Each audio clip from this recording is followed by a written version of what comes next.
Welcome students. हमने last जो topic किया था हमने किए थे सोर्स डॉक्यूमेंट क्या होते हैं। उसमें हमने किया था कैश मीमो और इनवॉइस एंड बिल।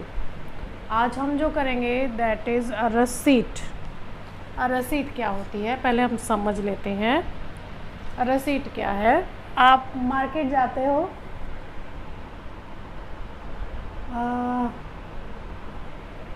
ऐसे एग्जांपल लेते हैं।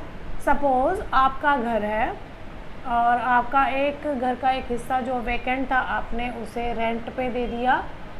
Suppose I am your tenant, मैं आपकी किराएदार हूँ और मैं आपको हर महीने जो आपकी प्रॉपर्टी यूज़ कर रही हूँ उसका रेंट पे करती हूँ, ठीक है। और आप बदले में मुझे एक मतलब स्लिप सी देते हो जिसके ऊपर मेंशन होता है कि इस महीने मैंने आपको कितना अमाउंट पे किया as payment of your property which I have used, है ना। जो प्रॉपर्टी आपकी मैं यूज़ कर रही हूँ उसके बदले में मैंने आपको कितना अमाउंट एज रेंट पे किया है। तो वो जो आपने मुझे एक वो स्लिप सी दी उसे क्या कहा जाता है? रसीट कहा जाता है। यानी कि रसीट क्या है? It is an evidence. ओहो, मार्कर ही नहीं चल रहा हमारा। It is an evidence. It is an evidence of cash or check received by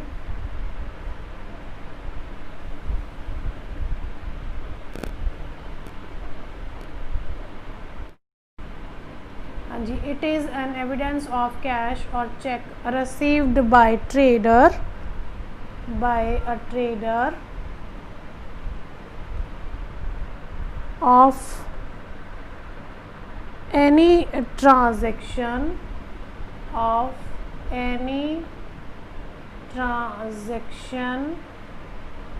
is called receipt, ठीक है। बट इस ट्रांजैक्शन में कैश सेल या कैश परचेज जो है वो कंसिडर नहीं किया जाता।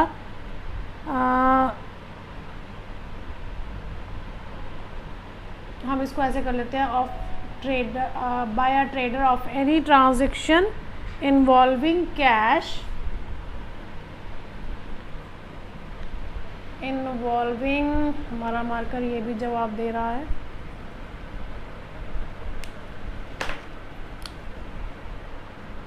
Involving cash other than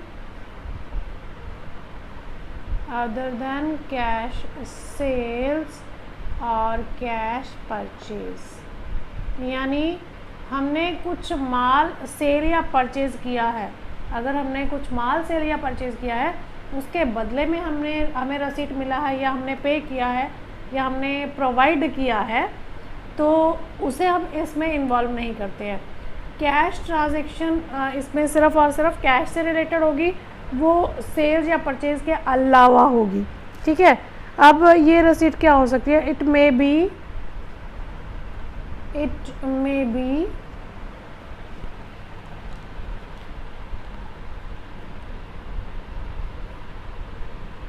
issued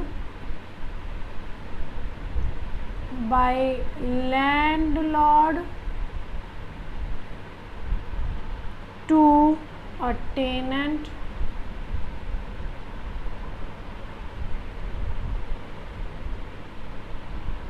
or by a school or college to a student और हम कहेंगे और bye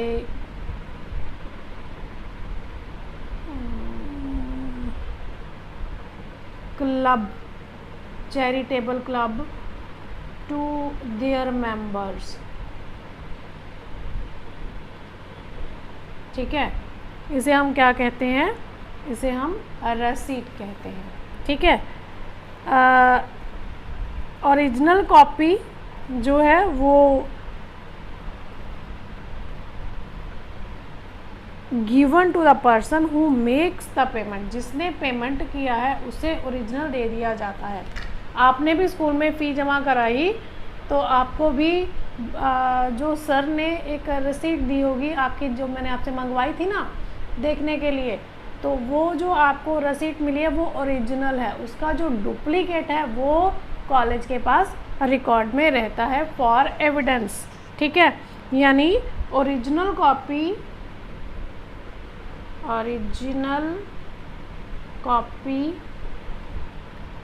given to is given to the person, given to the person who makes payment। ठीक है, who makes payment and duplicate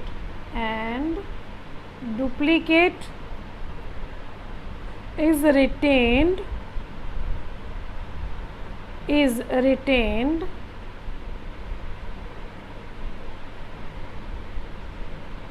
by the receiver। जिसने payment receive किया ना, duplicate उसके पास रह जाती है। ठीक है, तो हमारे पास थोड़ा स्पेस का प्रॉब्लम है तो हम थोड़ा सा ऊपर चले जाते हैं। शुरू में हमने थोड़ा ज़्यादा ही खुला लिख दिया है, तो चलिए हम लोग थोड़ा सा ऊपर से रिमूव कर देते हैं। एक बार दोबारा बता देते हैं। It is an evidence of cash और चेक रसीद by a trader of any transaction involving cash other than cash sales और cash purchase. It may be issued by landlord to a tenant, by a school or college to a student, club to their members, etc. Original copy is given to the person who makes the payment and duplicate is retained by the receiver। अब ये receiver क्यों अपने पास retain करता है? For future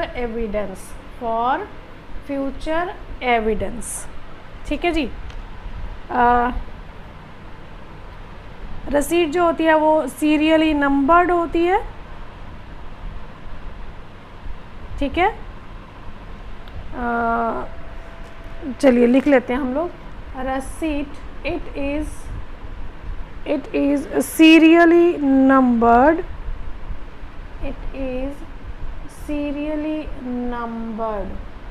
यानी इस पे number लगे होते हैं।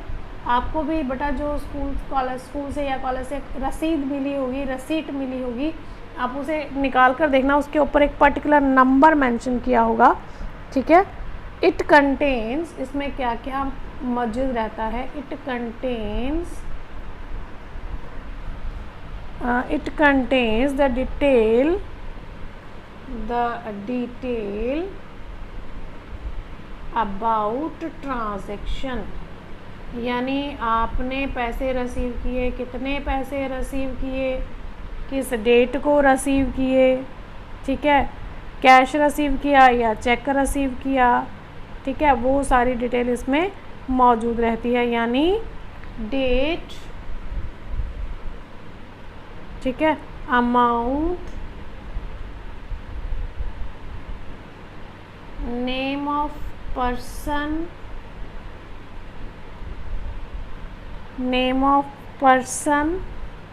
नेचर ऑफ पेमेंट, यानी आपने रेंट पे किया है या स्कूल फ़ी पे की है या क्लब का सब्सक्रिप्शन पे किया है, तो उसका नेचर पेमेंट का क्या है? Are given in this document, in this source document। ठीक है जी। This is called receipt. दूसरा जो हमारा पॉइंट है दैट इज पे इन स्लिप। पे इन स्लिप, पे इन स्लिप क्या होता है?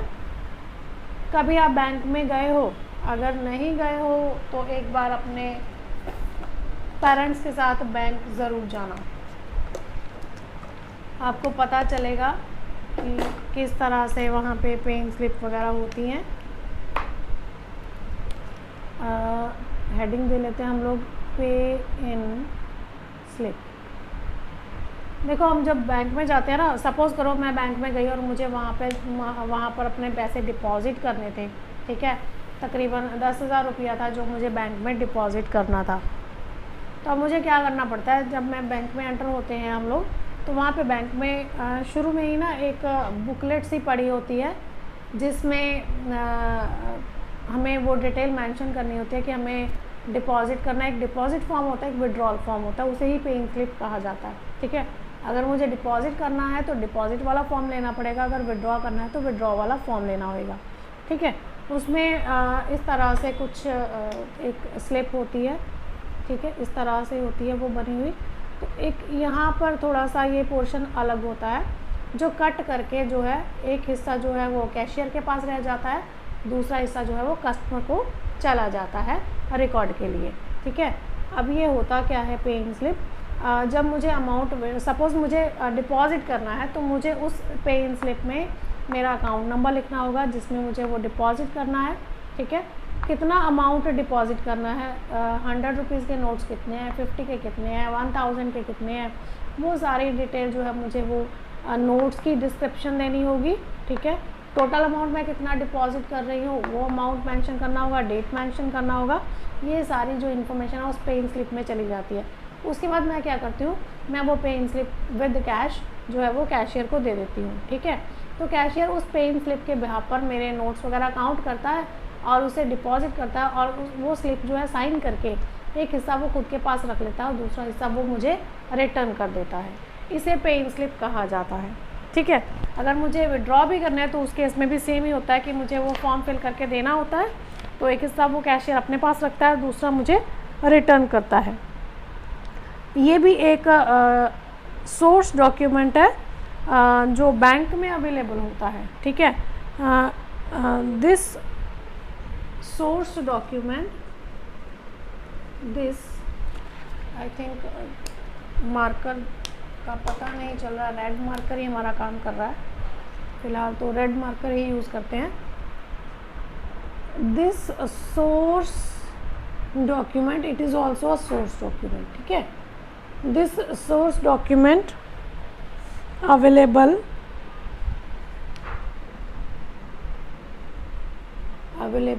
from bank free of cost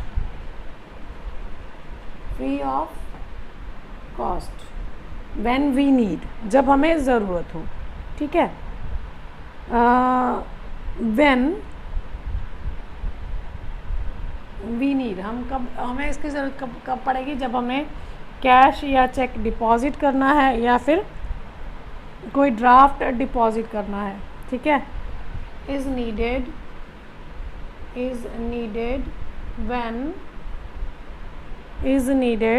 when cash, cheque और ड्राफ्ट कुछ भी हो, ठीक है, are deposited into bank, are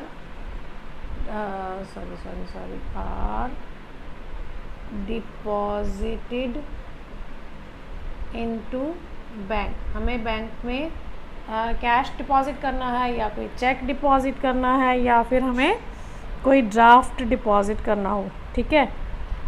every pay in slip has a counterfoil फॉयल, ठीक है। Every pay in slip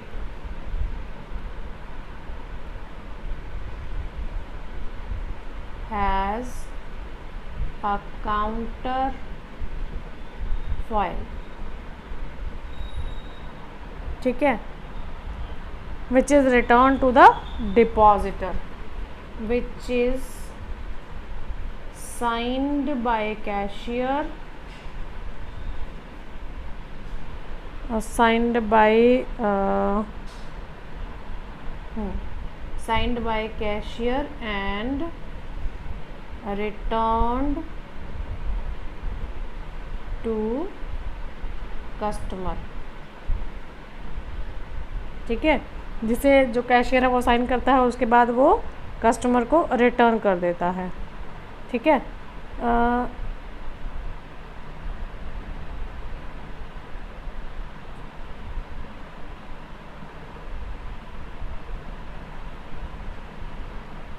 it must be dated, it must be dated, इसके ऊपर डेट होना ज़रूरी है। Also mentioned, also mentioned amount in cash और check और ड्राफ्ट। ठीक है जी, तो वो इसमें हमें मेंशन करना होता है। नेक्स्ट जो है वो है चेक। अब चेक के बारे में हम ज़्यादा बात नहीं करेंगे। चेक क्या होता है, ये भी एक सोर्स डॉक्यूमेंट है। एक आपको बैंक की तरफ से एक बुकलेट इशू की जाती है। ठीक है, उसमें जब भी आपको रिक्वायर्ड होता है, आपको डिपॉजिट करना है या विड्रॉ करना है, तो आप उस चेक में अपना किस अकाउंट, आपका अकाउंट नंबर आ जाता है। ये पर्टिकुलर बैंक से रिलेटेड होता है, ऐसा नहीं कि एक ही बुकलेट में HDFC के भी हैं, SBI के भी हैं, अलग अलग बैंक्स के हैं, नहीं।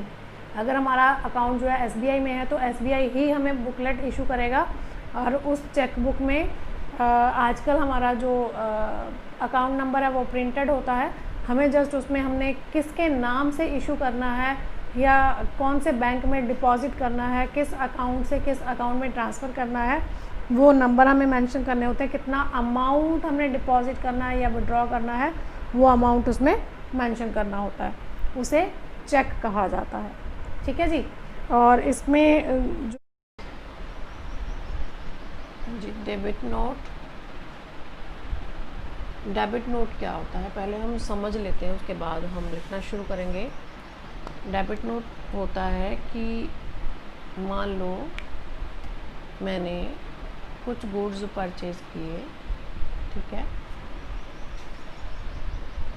और जब मेरे पास गुड्स का ऑर्डर पहुंचा, मैंने उनको चेक किया तो उसमें कुछ गुड्स एक्स्ट्रा थे या जो मैंने ऑर्डर दिया था उसके अकॉर्डिंग नहीं थे या मुझे पसंद नहीं आए, तो मैंने वो रिटर्न कर दिए। ठीक है, और जब मैंने वो गुड्स रिटर्न किए तो उसके साथ ही सप्लायर को मैंने एक स्टेटमेंट बनाकर भेजा, जिसमें मैंने मेंशन किया कि मैं उनको कौन कौन सी गुड्स जो हैं वो रिटर्न कर रही हूँ, कितनी अमाउंट की हैं, यानी मैंने उनको पेमेंट जितना भी करना था तो मैंने उस पार्टी को क्रेडिट कर रखा था, सप्लायर को क्रेडिट कर रखा था। अब जितने अमाउंट की गुड्स मैं रिटर्न कर रही हूँ उतनी अमाउंट के साथ मैं आपको डेबिट कर रही हूँ, क्योंकि मुझे ये गुड्स नहीं चाहिए, मैं आपको रिटर्न कर रही हूँ। ठीक है, तो ये जो स्टेटमेंट होता है इसे डेबिट नोट कहा जाता है। तो हम लिखेंगे कैसे, it is a source document, it is a source document,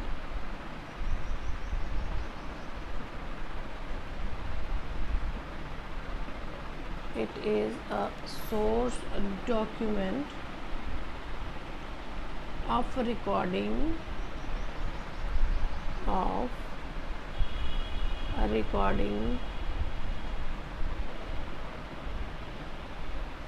for purchase returns book, for purchase return book, यानी परचेज रिटर्न बुक में रिकॉर्ड करने के लिए ये हमारे पास एक सोर्स डॉक्यूमेंट है. It is a document sent by the firm, या हम लिखते हैं डेबिट नोट. मैं इसको DN लिख रही हूँ, आपने पूरा लिखना है. डेबिट नोट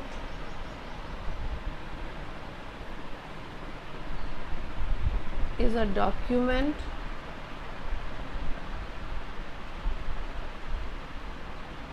और आप इसे स्टेटमेंट भी कह सकते हो. is a document sent by the trader, sent by the trader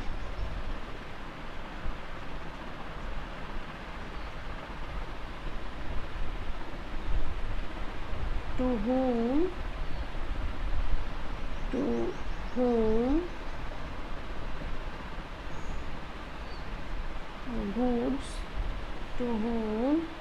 goods are returned, जिसको हम गुड्स रिटर्न कर रहे हैं उसको ये डेबिट नोट जो है वो ट्रेडर बनाकर सेंड करता है. ठीक है.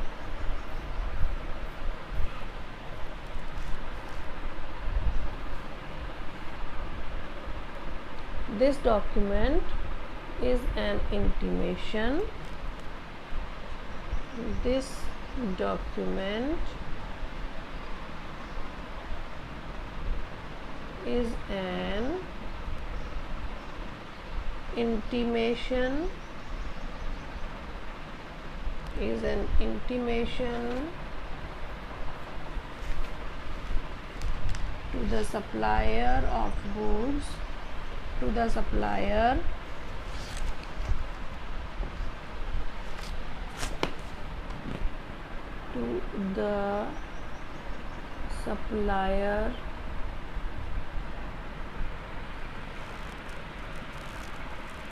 that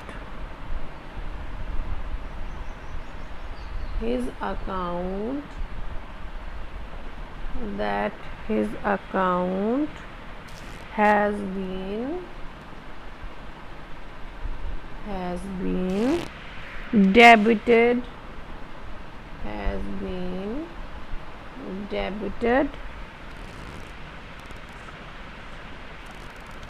to the value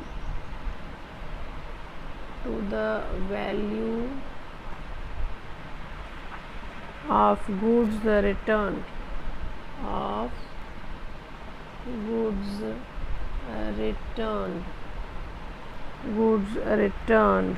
or allowance claimed.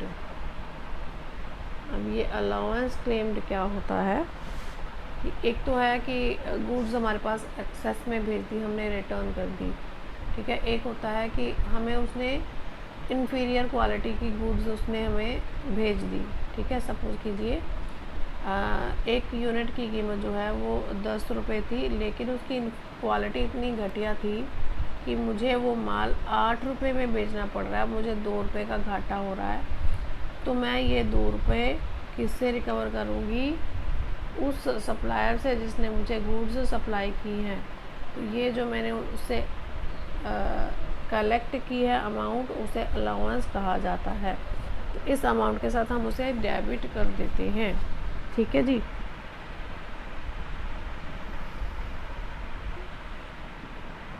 It contains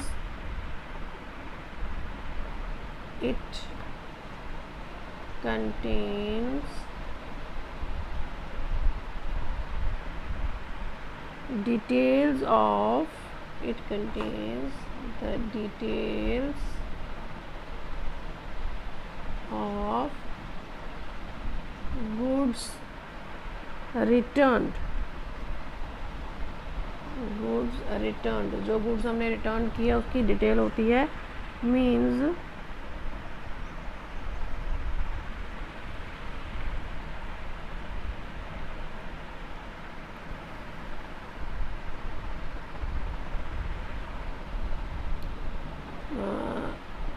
means इसमें name and place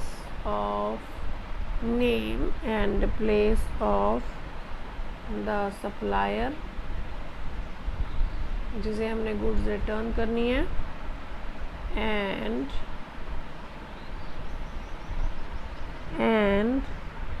the net value of goods returned, and the net value of goods returned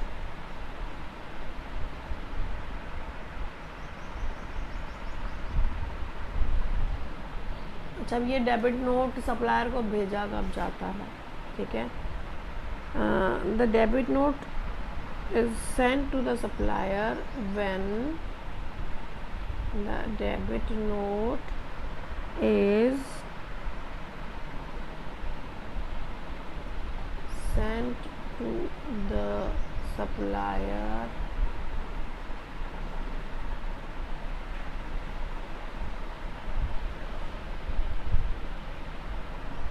when, अब इसमें हम 2 पॉइंट नोट करेंगे। The goods returned to him, the first point is the goods are returned to him, second point, an allowance claimed, an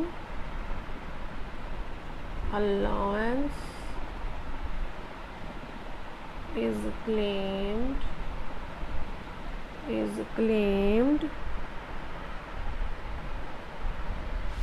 in respect of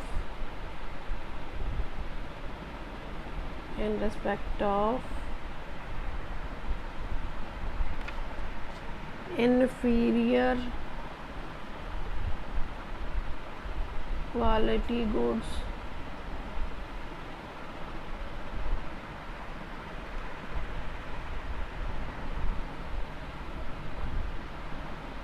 damaged goods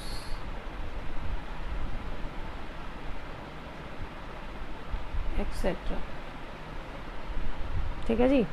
this is called debit note. अब हमारे पास source document में जो basically बचा है that is credit note. Credit note इसके opposite होता है। ये तो भेजा था बायर ने, ट्रेडर ने सप्लायर को, जिससे उसने माल ख़रीदा था, कि मैंने भैया आपको इतनी अमाउंट से डेबिट कर दिया। सपोज़ कीजिए मैंने 1 लाख का माल ख़रीदा था, जिसमें से 5,000 की गुड्स जो हैं वो ख़राब निकली या एक्स्ट्रा थी, हमने रिटर्न कर दी, ठीक है। तो मैंने उसको 1 लाख से क्रेडिट कर रखा था, बट अब मैं क्या करूँगी, अब मुझे 5,000 रुपये उसको कम देने हैं, तो मैं 1 लाख में से तो कम नहीं कर सकती, माइनस नहीं कर सकती। तो मैं क्या करूँगी, अपोजिट रिवर्स साइड में डाल दूँगी। तो मैं उसको एक डॉक्यूमेंट बनाकर भेज देती हूँ, जिसमें मेंशन कर देती हूँ कि मैं आपको क्या क्या सामान भेज रही हूँ, किस रेट का है, तो मैं आपको इतनी अमाउंट से 5,000 रुपये से डेबिट कर रही हूँ, ठीक है। यानी मुझे आपको 5,000 रुपये कम देने हैं, 1 लाख में से 5,000 माइनस करके जितना अमाउंट बचेगा उतना मैंने आपको पे करना है। जब सप्लायर के पास ये डेबिट नोट पहुँचेगा तो वो जो रिटर्न गुड्स हैं उनको चेक करेगा। चेक करने के बाद वो हमें ट्रेडर को एक स्टेटमेंट बनाकर भेजेगा कि भाई मुझे आपकी ये गुड्स रिटर्न मिल गई हैं, या आपने जो अलाउंस क्लेम किया है वो मुझे पता चल गया है, I will provide you this allowance, ठीक है। तो इसके लिए वो एक स्टेटमेंट बनाकर अपने ट्रेडर को भेजता है, जिसे क्रेडिट नोट कहा जाता है, ठीक है जी। अब हम लिखेंगे क्रेडिट नोट क्या होता है।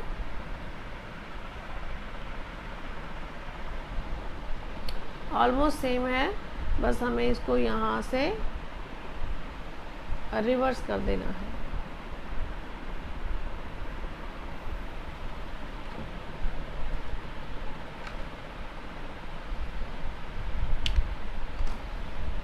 चलिए शुरू करते हैं।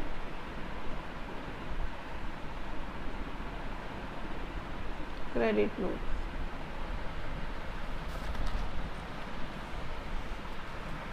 It is the source of recording. It is the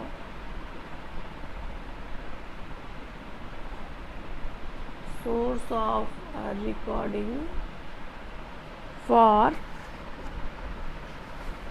sales return book.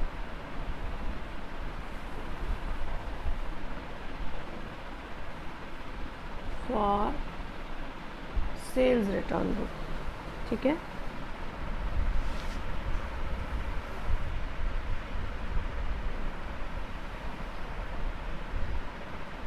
It is a document या लिखिए credit note is a document or statement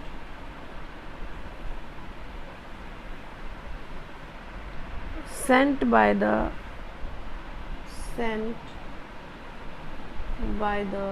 supplier to the customer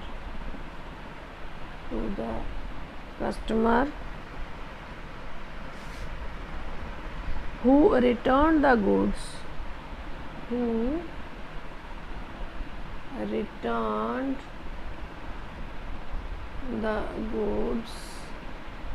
or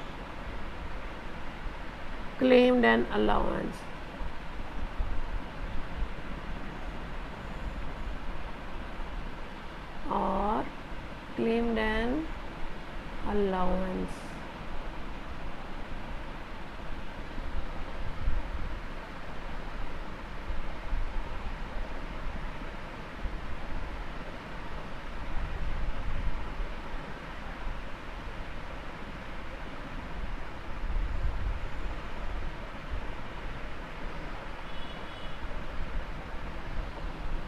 Credit note is sent to the customer when. कब? इसमें भी अब दो conditions आएंगी.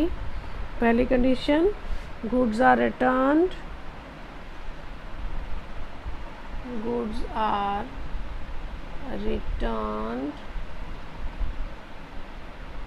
by the buyer or by the customer. Secondly, an allowance is claimed by the customer या buyer आप कुछ भी लिख सकते हो. by the customer in respect of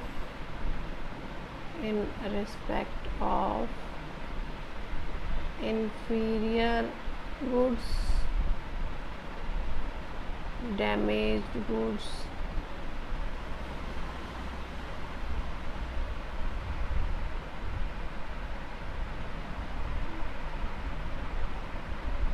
etc. ठीक है जी. This is called credit note. तो यहाँ पर हमारे बेसिकली जो सोर्स डॉक्यूमेंट थे वो कंप्लीट हुए. जो हमारा नेक्स्ट है दैट इज़ वाउचर्स. ठीक है. अब वाउचर क्या होते हैं? देखिए, वाउचर भी सोर्स डॉक्यूमेंट ही होते हैं, वो कुछ अलग नहीं होता है, वो भी सोर्स डॉक्यूमेंट ही होते हैं. ठीक है. लेकिन फ़र्क सिर्फ इतना है कि जो हमने ये कैश मीमो या इनवॉइस या बिल ये सब चीज़ें की हैं, ये सब हमारी ट्रांजैक्शन के एविडेंस हैं. ये हमारी ट्रांजैक्शन जो हुई है उसके एविडेंस हैं. ठीक है. जबकि जो वाउचर होता है वो होता है सपोर्टिंग डॉक्यूमेंट, जिसकी हेल्प से हम बुक्स में रिकॉर्ड करते हैं ट्रांजैक्शन को. ठीक है. सबसे पहले तो हमारा कैश मीमो बनता है या बिल्स बनते हैं या डेबिट क्रेडिट नोट बनते हैं. उसके बाद वाउचर बनाए जाते हैं और वाउचर की हेल्प से रिलेटेड बुक्स में रिकॉर्डिंग की जाती है।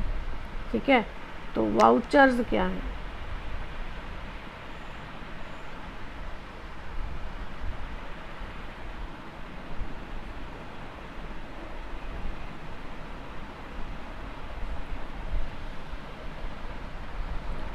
The document for the purpose of recording, the document for the purpose of a recording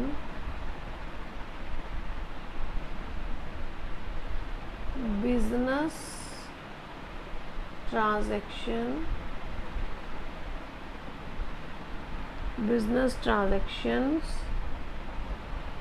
in the books of accounts are known as vouchers। ठीक है,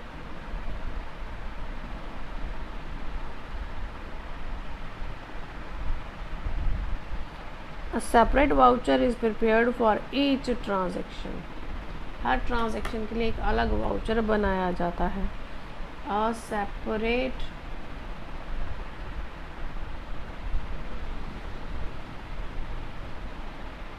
voucher is prepared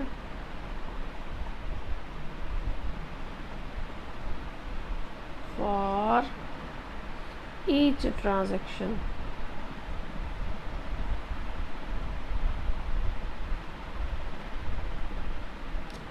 For each transaction, it is prepared by an accountant। It is prepared by an accountant। अब यहाँ पे देखिए, जो हमने source document तैयार किए थे, तो जो वो हमारे सेलर्स थे या सेल्समैन कह सकते हो आप, जिन्होंने हमें माल बेचा था, उन्होंने बनाए थे। जबकि ये जो वाउचर्स हैं, ये कौन बनाता है? ये अकाउंटेंट बनाता है। And countersigned by the authorised person. And countersigned by the authorised person. और इसके ऊपर साइन जो होते हैं, जो अथॉरिटी होती है यानी ओनर ऑफ द बिजनेस है, उसके सिग्नेचर उसके ऊपर किए जाते हैं। Every voucher is serially numbered. Every voucher is serially numbered. Her voucher के ऊपर एक नंबर लगा होता है। ठीक है,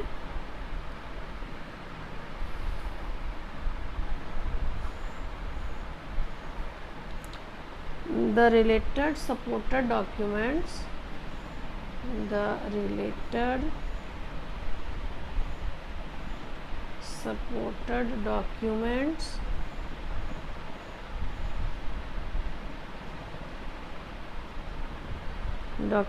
are attached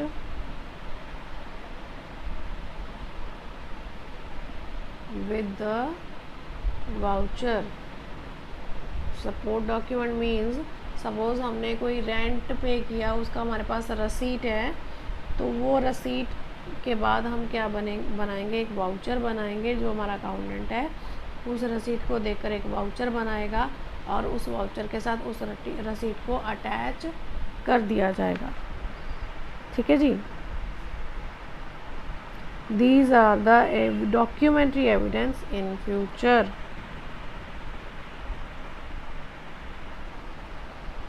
These vouchers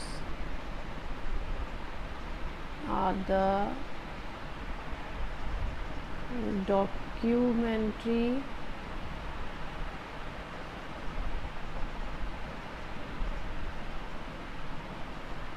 evidence for future. ठीक है जी, इन्हें वाउचर्स कहा जाता है। अब देखिए सोर्स डॉक्यूमेंट और वाउचर दोनों में डिफरेंस क्या है। तो देखिए जो सोर्स डॉक्यूमेंट होता है वो सबसे पहले प्रिपेयर किया जाता है, ठीक है, यानी वाउचर्स से भी पहले प्रिपेयर किया जाता है और सोर्स डॉक्यूमेंट की हेल्प से वाउचर्स बनाए जाते हैं। ठीक है, सोर्स डॉक्यूमेंट में फुल डिस्क्रिप्शन होता है, लेकिन वाउचर में सिर्फ अकाउंटेंट ने इतना बताना होता है कि डेबिट है या क्रेडिट है। ठीक है, सिर्फ डेबिट क्रेडिट ही बताना होता है। जो आपका सोर्स डॉक्यूमेंट होता है उसके ऊपर साइन होते हैं जिसने हमें माल बेचा है, ठीक है, सप्लाई किया है। लेकिन जो वाउचर होते हैं उसके ऊपर अकाउंटेंट उसे बनाता है और ऑथोराइज्ड पर्सन जो है उसके ऊपर साइन करता है।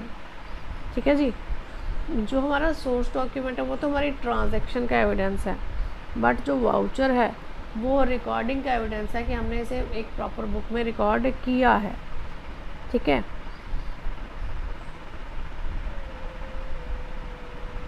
जो हमारे सोर्स डॉक्यूमेंट होते हैं वो सीरियली नंबर नहीं होते, उनके डिफरेंट नंबर्स होते हैं, क्योंकि वो अलग अलग तरह के, आपके कैश मीमो एक अलग तरह का, इनवॉइस बिल अलग तरह का है। कैश मीमो का नंबर सपोज CM203 है, ठीक है, तो इनवॉइस जो है उसका आपका जो नंबर हो सकता है IN203। 203 दोनों का है, लेकिन आगे जो IN या CM है वो चेंज हो गया है। तो ये मतलब इनमें सीरियल नंबर अलग अलग होते हैं, बट जो वाउचर्स होते हैं वो बेसिकली सीरियली नंबर्ड होते हैं। ठीक है, तो ये दोनों में बेसिकली डिफरेंस है। अब टाइप्स ऑफ मीमो में आपके दो तरह के होते हैं, cash memo and credit memo.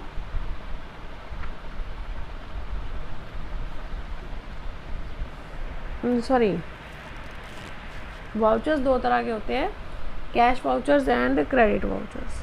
ठीक है जी, बस अब इसको और ज़्यादा डिटेल में हम नहीं जाएंगे, यहाँ तक ही हम फ़िलहाल इसको कंप्लीट करेंगे।